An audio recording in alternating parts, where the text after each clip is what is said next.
Hello everyone, welcome back to my mini blog. तो आज world famous Dhanuyatra Bargarh last दिन है जेनटा कि 11 नंबर दिन। तो आज आम कंसवत देखी जीवार लगी बाहरी गलु।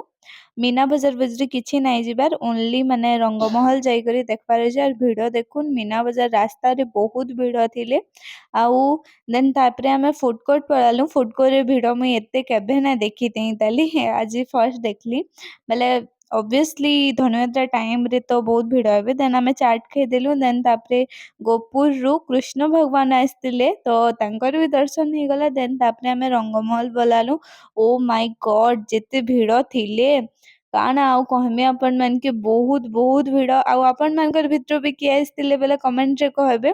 आउ माने प्रोग्राम माने भी मस्त होतला, बढ़िया लागुतला, लेकिन भिड़ एते लगे आमे रही नाइ पारलु सेनो।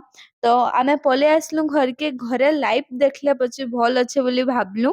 आउ आमे घर के पले आसलु, लेकिन पूरा डेकोरेशन लाइट फाइट एते मस्त लाଗୁଥିଲା ना, जीवा लगी इच्छा नहीं होते।